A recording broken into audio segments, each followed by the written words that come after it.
সব দোষ আমার। আমি কেনই বা এই বাড়িতে আসলাম, আর আমি চলে যাওয়ার সাথে সাথেই দুর্ঘটনার খবর আমাকে শুনতে হলো।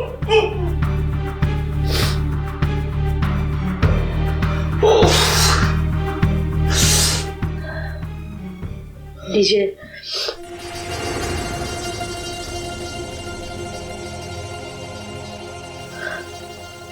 তুমি আমার বাচ্চার কসম খেয়ে বলেছিলে যে তুমি পড়তে গেছো।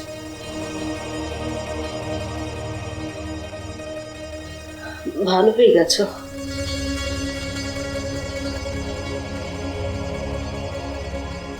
আমরা কেউ তোমার কথা বিশ্বাস করিনি, বরং তোমার সাথে যা তা ব্যবহার করে তোমাকে বাড়ি থেকে বের করে দিয়েছে।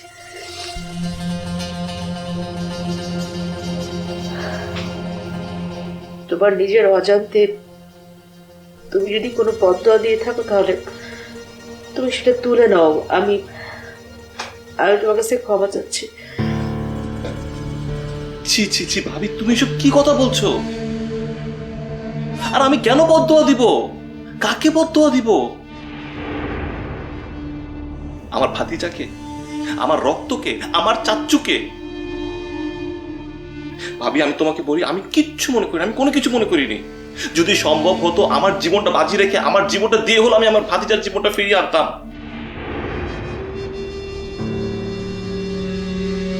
যদি এখনো সম্ভব হয়, আমি আমার জীবনটা দিতে প্রস্তুত আছি। হে খোদা, এই দিনটা দেখার জন্য কেন তুমি আমাকে বাঁচিয়ে রাখলে?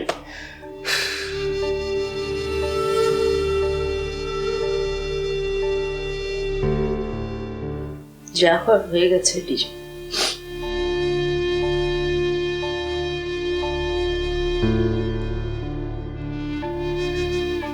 যে চলে গেছে সে তো আর ফিরে আসবে না,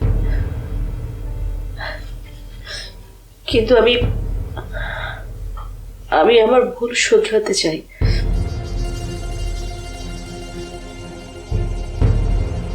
আমি যদি কোনো অন্যায় করে থাকি তার প্রায়শ্চিত্ত করতে চাই।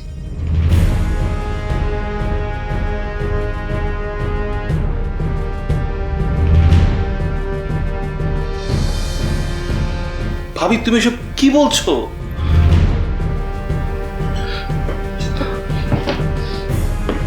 ভাবি ভাবি আমার কিচ্ছু লাগবে না, তুমি শুধু আমার চাচ্চুকে ফিরিয়ে এনে দাও। আমি আর কিচ্ছু চাই না ভাবি।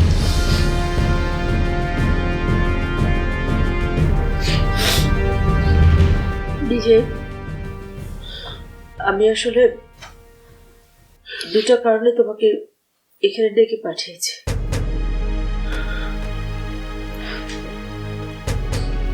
এক হচ্ছে আমার কোনো কথায়, কোনো কাজে তুমি যদি কষ্ট পেয়ে থাকো প্লিজ আমাকে ক্ষমা করে দাও। আর দ্বিতীয়ত, তুমি যদি চাও আমাদের এখানে কটা দিন থেকে যেতে পারো।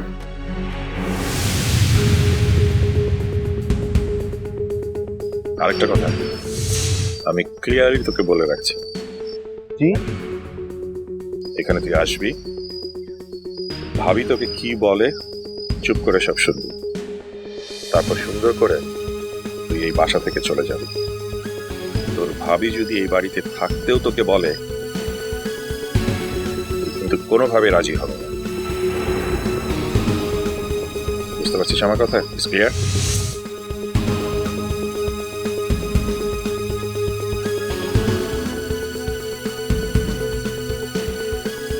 তুমি আমাকে যা বলবে আমি সবকিছু আমার আদেশ হিসেবে মেনে নিব, অক্ষরে অক্ষরে আমি পালন করব।